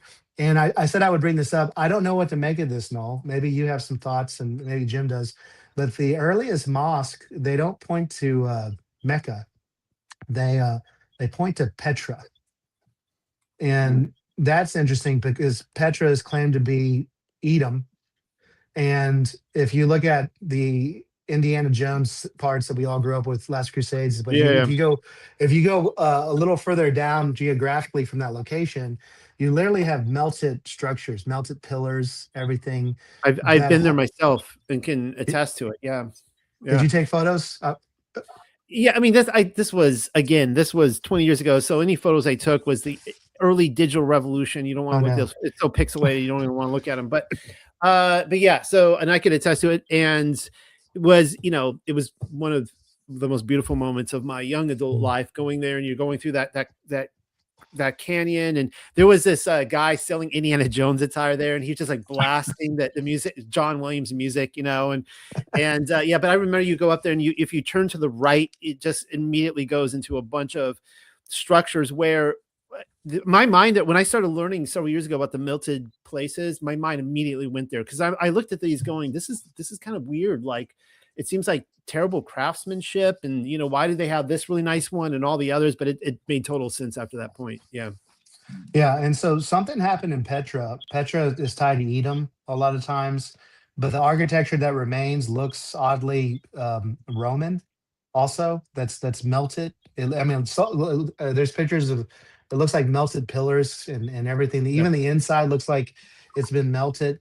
So this whole region where Islam supposedly emerged out of looks like the worst zones of the cataclysm, in my opinion. And so they may have been the survivors in the desert that held on to some sort of remnant of the Antichrist from before the cataclysm, and it has blossomed into modern day Islam. Now, so that's my hypothesis for Muhammad and the Antichrist. I think it's a great hypothesis, and I'm on board with it. That was the first thing when I started thinking, man, did the Millennial Kingdom happened? And I had a lot of questions about like artwork and things like that. But that was the first thing I tackled, was what I called the wastelands of the seraphim, where I started looking at all the prophecies of how the unclean spirits are out in the wilderness beyond. And I started seeing that, like, through the kingdom, you even see it in the artwork in the Renaissance era, where they would show in these old ruins of the old world, that's where the dryads and the fauns, centaur, all these spirits lived, and the Lilith and all these different kind of creatures. They were out there, and they were out there teaching mankind the ancient ways. And so that's exactly where the remnants of an Antichrist religion would go, is out into the desert regions, out into the wilderness, outside of the greater kingdom, so to speak. So in other words, it's not a far-fetched idea that what I'm describing lines up with what you looked at, as far as no, everything Antichrist. Now, when I looked at the timeline originally and I see everything lining up, the one thing I said when I gave that presentation on Muhammad like 2 or 3 years ago, I'm like, he like appears, at this time. It seems like maybe just afterwards, I don't really know what to make of that. Maybe he was a good guy or whatever. He was corrupted later, but I like how you pushed him, right 100 years earlier, right when it said he was born. Yeah. I guess And when here's the thing, and for those who are watching this, I think that's completely justifiable because they can't even prove the real Muhammad. So if they can't prove those basic things, and there's a cataclysm 100 years prior, there's some breathing room for adjustments. And like I said, I don't believe a group just emerges out of the desert and starts killing everyone with full zeal and passion, and it's just a half thought out ideal that's motivating them. They believe something powerful, and there was a great spirit upon them. I think it was an evil spirit, but nothing, something like that doesn't come out of nothing, is what I'm saying. Something had to catapult that belief system, and I think they really hated the Byzantine Empire, and I think there's a lot of things. And it looks like the Persians merged with them and other groups, but from Islam's conception and history, they've always been warlike. They've always been a part of a governance, and they can't just go into a country and not get involved in politics because of their origin. They will try to get involved and take over things with Sharia law and everything. Now for the maybe the elephant in the room, what do you two make of the Crusades? I mean, if the Crusades, I mean, every single one of the several Crusades, they were all based on, you have, this is where Prester John comes into it. Whenever the Crusades came, the Prester John talk would start, and he was supposed to come and save them, and he never did. And finally, they found out that Genghis Khan killed him, over not giving his daughter in marriage and all this kind of stuff, right? But you have this idea that the Roman Catholic Church, they wanted to go in and defend the Holy Land because Islam is coming in. They're taking over the kingdom of the Armenian kingdom and all this kind of stuff. They're crossing over the river. And they have to, the Orthodox, they don't want to help out, right? So you got the Greek Orthodox Church over there, the Byzantine Empire, they don't want to help out. And you have Rome marching right through them. And they have, Prester John dissing the Byzantine emperor, all this kind of stuff in his letter. I mean, just some interesting things happening. So what are your guys' thoughts on Islam there? Is that all made up, or did that really happen? It's like in the heart. It's like right in the heart of where we're proposing the millennial kingdom is, from 500 to 1500. You want to go with this, Jim, or? Yeah, sure. I'll just talk about what I think. I'm not really sure. I just see that the things I do see about the Crusades and the Knights Templar, the Knights of the Temple, I see that they're trying to do what's right. It appears that they are. When I read about, I'll quote from John Mandeville again, he talks about that these, and I might be wrong in saying this, that the Knights Templar is the same as the Crusades. It's during the same time, correct? Yeah. Okay. Yeah, well, he's saying that these knights are there to help people make a safe pilgrimage to these holy sites. And they're basically watching over the temple. And when I look at, there's another letter, I don't have it out in front of me, but there's very few writings, at least that I have found, dealing with the Crusades. But I did find a letter, and it's from a pope talking about the Crusades, and he's writing it to Jerusalem. And he's just admonishing these guys and saying it's amazing that what y'all have done. Now, we also have a lot of things that come out about them that they didn't do such great things later on. And so I don't know where it went after that. It's like we were saying before, what I was saying before is that a lot of these things probably had good origins. They were trying to do the right thing. And then eventually, false doctrine and churlishness actually just gets involved, just like in modern day Christianity. So here's my thought on it, and it doesn't. I have not yet come to a full conclusion on what was going on with the Crusades. there's there's a couple interesting theories out there, but the way the news works, I don't think that the media, the news is all that necessarily different in history than what it is now. Right. So we know, for example, here's one. We know World War II happened. There are people out there I have seen in some corners of the internet where they're trying to deny that World War II happened. Really, it was all faked. But World War II happened. My grandfathers, both of them, they went over there, they fought it, D-Day, Pearl Harbor, all that kind of stuff. But we can get into all the lies that came out of it, right? And just give you one, for example, you have General Patton. He was, I believe, murdered by the U.S. government, but he was out there saying that we should have aligned with the Germans. We fought the wrong enemy, right? This kind of stuff. So you have these events that really happen, but the propaganda department just keeps coming in and just layering in and layering and layering and layering. Right. So it's hard to look at the Templars and know whether they were the good guys or bad guys. Right. Most of the things we know that they were bad comes from the propaganda department of the Kangaroo Court when the Romans were the Pope King Louis was wait, no, not King Louis. Was it Philip? Whatever. It's in my head. I have a lot of research. Anyways, he goes in and tries to arrest him and all that kind of stuff. It's the story of Star Wars Episode 3, if anyone ever saw it. And the thing is I think that they could have legitimately been very good guys, and they got up and they left. They headed out. I think that they could have been, it just could have been all propaganda against genuine protectors of the realm of the Millennial Kingdom. Hopefully that makes sense with everybody. And I've done, a lot of search on this. So what we're seeing is this is where, unfortunately, where on one end, yes, I say that history happened, but when we're looking at all these books, it didn't have to happen that way, because we're looking at the conspirators come in and the propagandists, and they're writing, right. they're writing a fake history around whatever really happened. So I have a couple of thoughts. Number one is, in response to your Crusades question, we've all heard this from the very beginning of the Millennial Kingdom pitch, but maybe the Dark Ages were not so dark; they were the Age of Light.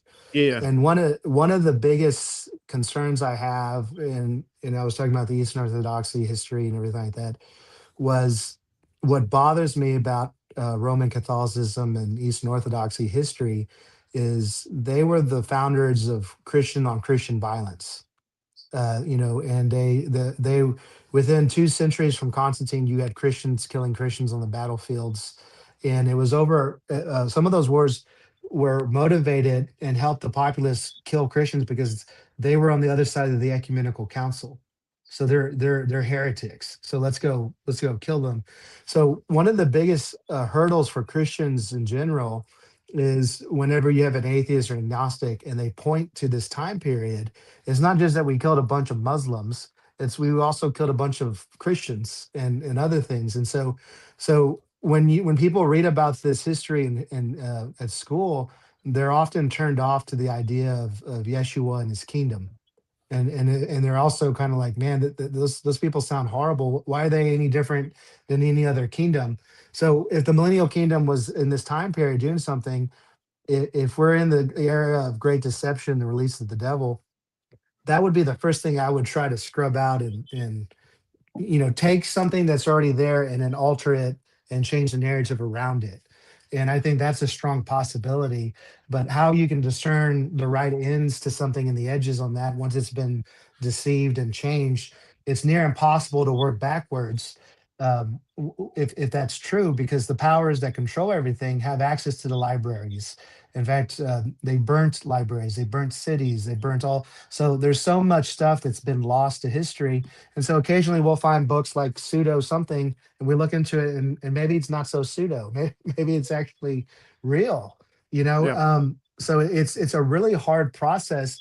Maybe you're right. The Knights Templar were like the Jedi Knights of the Millennial Kingdom, who did noble things for noble reasons and upheld justice.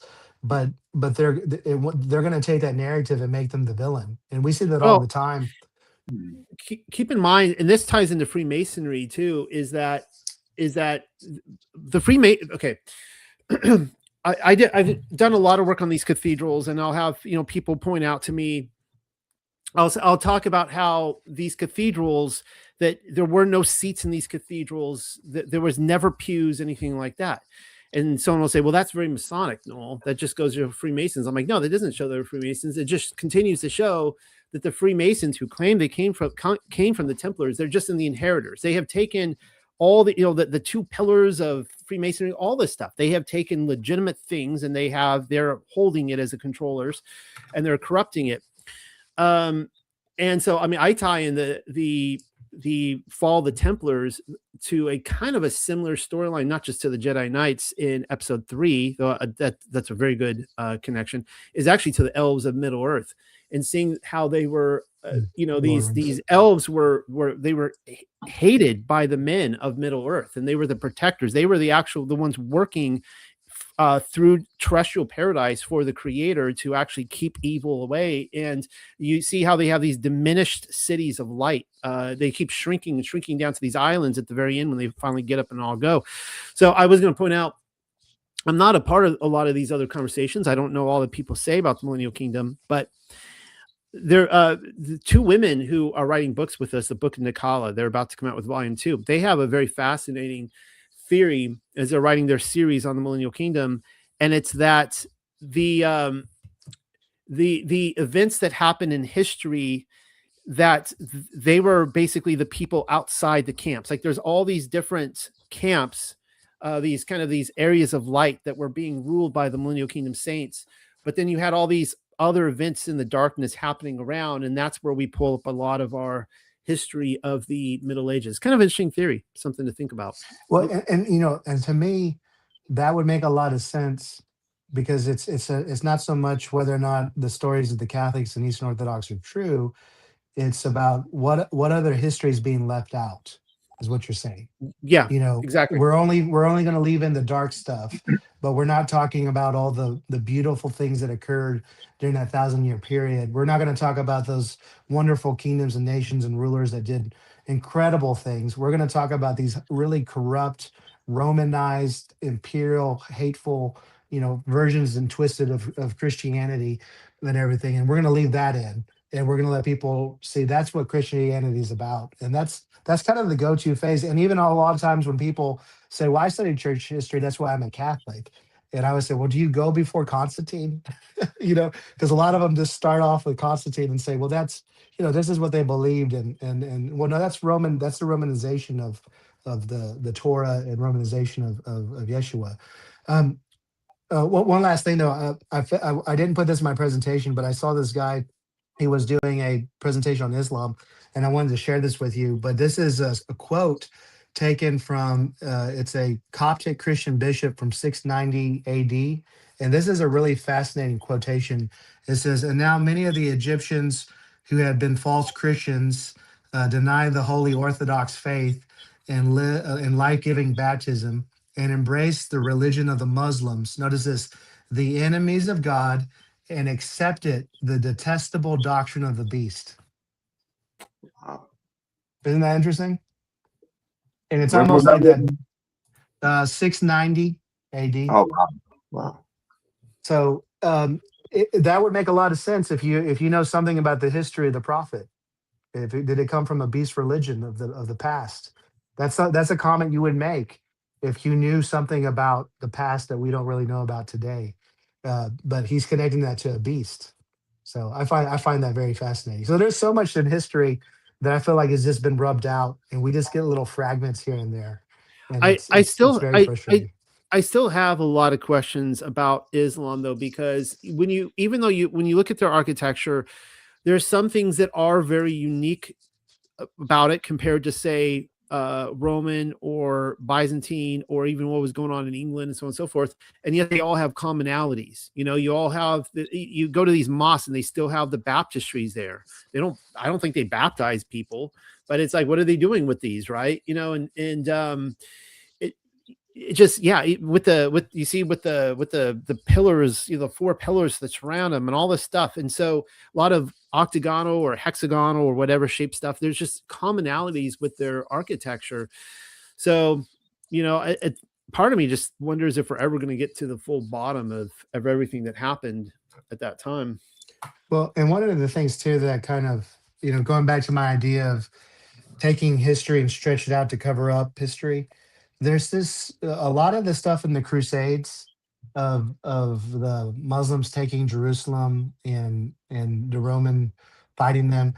I almost expect to see that before five or leading up to 536 AD. I would expect to see those kind of sieges and fights over Jerusalem leading up to the last moments before the cataclysm. So some of them, I've always wondered if some of the Crusades actually happened much earlier than what we're told, as a possible, Yeah, outline. that is interesting. I personally think that the apocalypse of Elijah is where it's at. I don't know if either of you guys have read that. Give it a Yeah. read. The homework assignment for everyone out there. And so you have Elijah in there and a woman named Tabitha. I think that's her name, Tabitha. And I have done a lot of work on St. George, and I believe that St. George is the person who actually killed the Antichrist. And he yeah, and there's also a female counterpart to St. George. Now, St. George again is the Elijah to come. I also believe I have like 100-page paper on that for anyone who wants to kind of look through the evidence of what I dug up. I did a lot of research on this, and it's the same thing. There is a female equivalent to St. George that ties in with this Tabitha, but in the apocalypse of Elijah, it's the same thing. It's in a rebuilt Jerusalem. It's kind of the epicenter of the world events at that time. The Antichrist comes there, and he's approached, and he's finally taken out at this place. So yeah, I do think that there was something that led up to Jerusalem that we are missing from the history books, and it very well could be the Crusades. Who knows? I mean, they could have done that. I'm not going that route necessarily because, like I said, Yeah. I like to kind of take. I'm trying to be very careful. I can see how everyone listening, we could all see how they fudge the numbers a little bit and move them around. But generally we can match up geological columns in architecture with what a lot of these history books are saying. Well, you had mentioned earlier today, Jim, of a fig tree, not James Graham, but Jim, that's, Julian the Apostate, right? He seems to come before Hadrian rather than after, right? I think you had said that, and that makes sense. Yeah. I get that. Yeah. Yeah. And so it's interesting. To me, I think it makes a lot of sense that if we're in an age of deception, I know there's a lot of different views on that you would want to cover up the Antichrist. You would want to cover up sieges and attacks on Jerusalem or move them around, or that's possible. But like I said, I don't think that's so much a conspiracy. I actually think a cataclysm can do most of that. I think a worldwide cataclysm Yep. could naturally mess up history and the keeping of that history. If you're trying to run for your life, I don't think you're going to be sitting down writing down all that's happening and everything. Here's the shocking thing about 536 and going into the plague of Justinian 541 is I found, I think, 2 brief quotes from historians on what happened in 536, even though they're describing a worldwide event where it goes dark, no sun, right? You get in the plague of Justinian, the entire world almost dies within a few months. And there's like 1 or 2 quotes out there on it. And it's like, that's weird.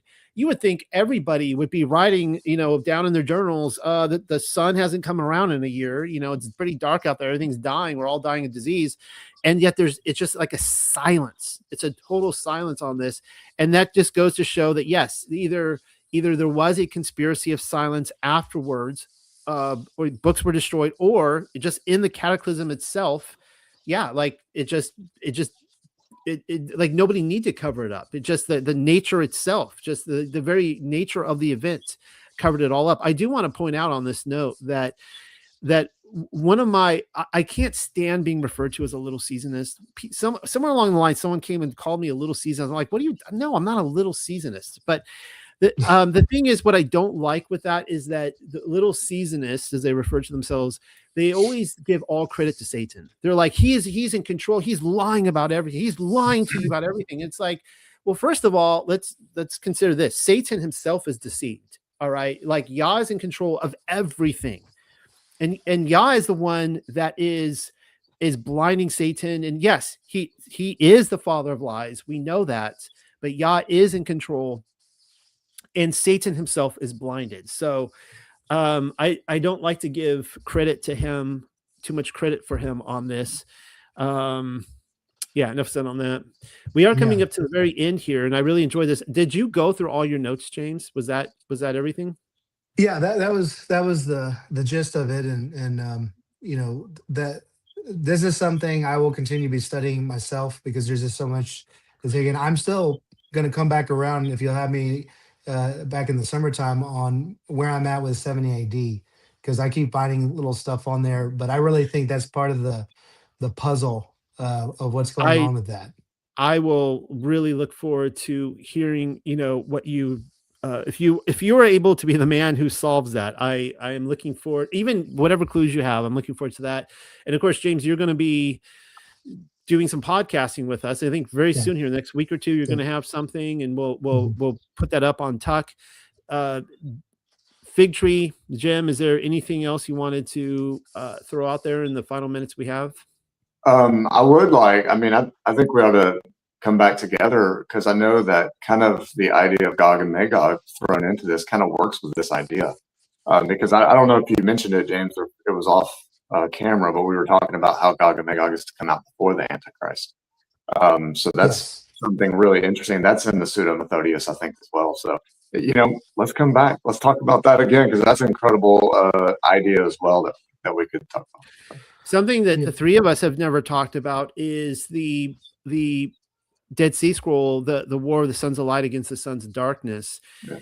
I believe that legitimately happened. I did a whole research thing on that, and people say it's such an embarrassing text because it never came to fruition. I'm like, well, actually I overlaid it over in the 400s and the 500s with the so-called pagan nations rising up against Rome all over the world. The Goths, the Visigoths, and we go down the list.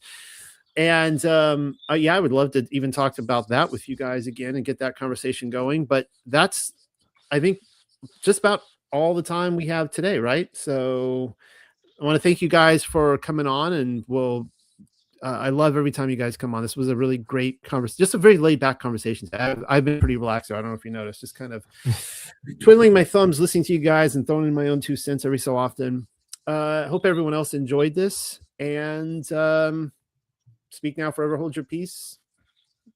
Goodbye. All right. See ya.